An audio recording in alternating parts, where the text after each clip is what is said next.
My dear children, in this module, we are going to study the important factors which affecting the amount of depreciation. It is very difficult to calculate the amount of depreciation. The important factors determining the amount of depreciation are the total cost of the asset, estimated useful life of the asset, then estimated scrap value, chances to obsolescence, addition to assets, and legal provisions. In this module, we are going to analyze these topics in detail. The first one is total cost of the asset. The value of the asset is calculated after adding all the expenses of acquiring, installing, or constructing the assets. We should take into consideration the total cost of the asset for determining the rate and the amount of depreciation. And the second point is estimated useful life of the asset. The estimated working life of assets may be measured in terms of years, months, hours, output, or kilometers. In case of depreciation, the value of the asset is allocated over the estimated useful life of the asset. If expected life is more, the rate of the depreciation will be lesser and vice versa. The useful life of the asset depends upon some other factors. They are, first one, predetermined by legal or contractual limits. For example, in the case of leasehold land or leasehold asset, the useful life of the asset is the period of the lease. Then second one is the number of the shift for which the asset is to be used. Then third point is repair and maintenance policy of the business organization.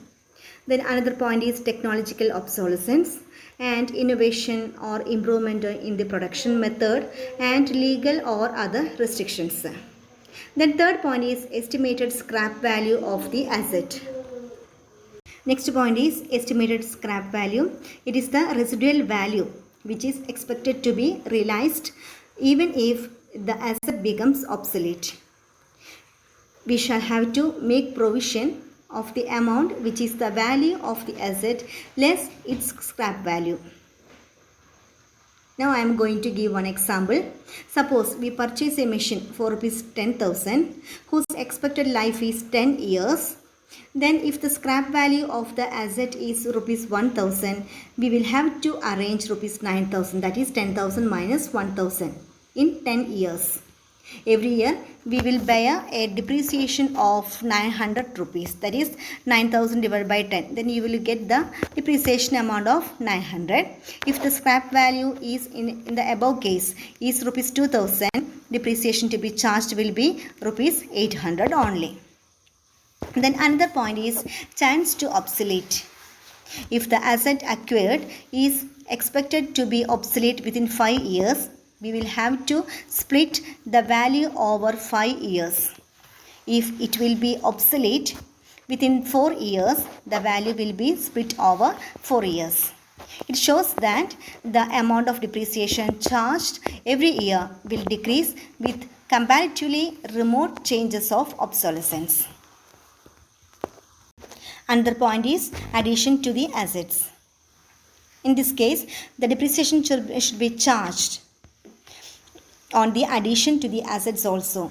If the book value of the furniture on 1st January 2006 is rupees 10,000 and the addition worth rupees 5,000 are made on 1st July 2006, the depreciation is to be charged at the rate of 10%. Then the amount of depreciation will be calculated on rupees 10,000 for the whole year and rupees 5,000 for 6 months. And the last point is legal provisions. The rate and the method of depreciation being used must be subjected to the legal provisions. Companies have to honor the legal provisions with regards to depreciation. The cost of the asset, then estimated useful life of the asset, estimated scrap value, chances to obsolescence, addition to assets, and legal provisions. These are the important factors affecting the amount of the depreciation. Thank you.